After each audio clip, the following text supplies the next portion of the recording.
Hola chicos e chicas, bons días. A ver, explicamos rapidamente como é isto das operacións combinadas e as fraccións.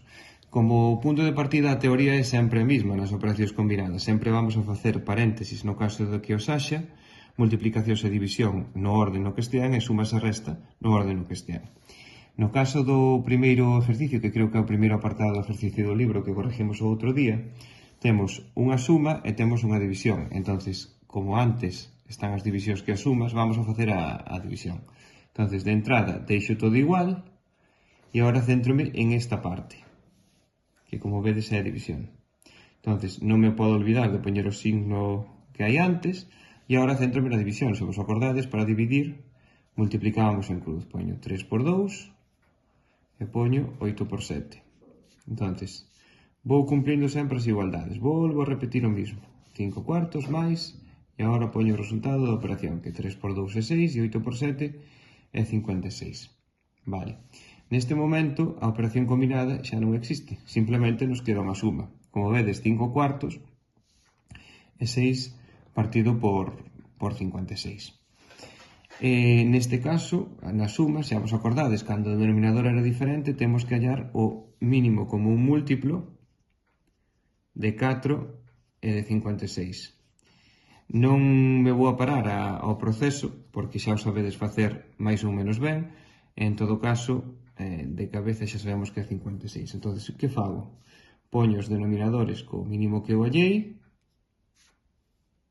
e agora aplico o proceso para, bueno, a segunda parte do proceso de reducción a común denominador, que era dividir 56 entre 4, que nos dá 14, e 14 se multiplico por 5, danos 5 por 4, 20, 5 por 1, 5 e 2, 7, 70, e aquí 56 entre 56, 1 por 6, 6. Por eso nos daba 76 partido por 56, que era o resultado que corregimos o outro día.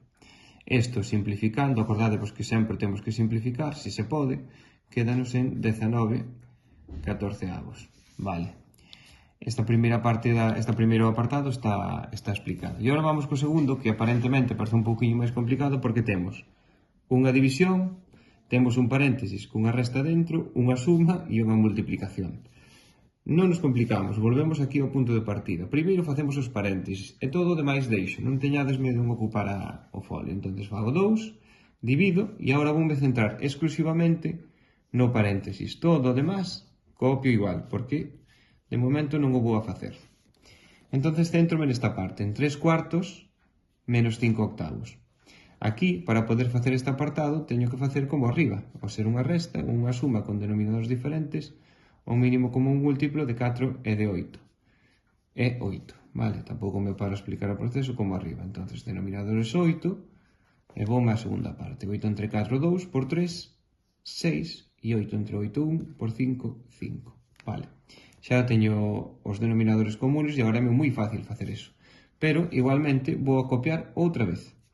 2 entre, e agora voume ao de verdad que hai entre paréntesis. 6 octavos menos 5 octavos, denominador igual, simplemente resto numerador. 6 menos 5, dame 1 octavo.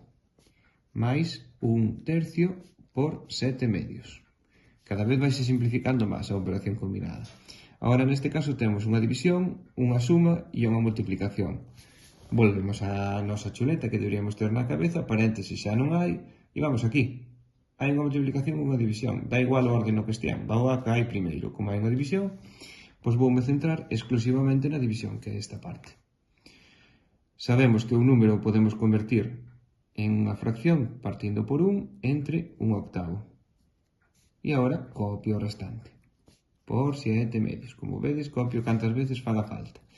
E agora multiplicamos en cruz. 2 por 8 entre 1 por 1.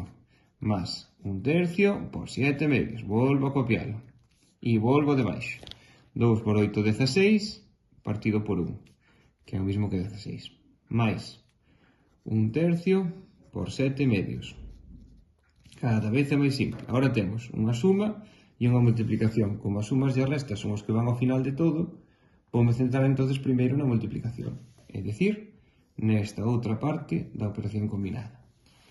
Copio o que xa tiña e súmolle. Para multiplicar, acordádevos, simplemente facíamos multiplicar numerador por numerador, 1 por 7 e denominador por denominador, 3 por 2. E isto danos 16 partido por 1 máis 7 entre 6, 7 sextos. Xa solamente me queda unha operación, que sería a suma. Denominadores diferentes, por tanto, teño que hallar o mínimo. O mínimo de que? O mínimo como un múltiplo de 1 e de 6. Ojalá foran todos así de fáciles. 6. Entonces veño aquí e fago 6 más 6. 6 entre un 6 por 16, por 6, 36, 6 por 1, 6, 96, más 7, e quédame unha suma xa con fraccións con igual denominador.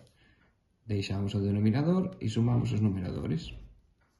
96 más 7, 103, partido por 6.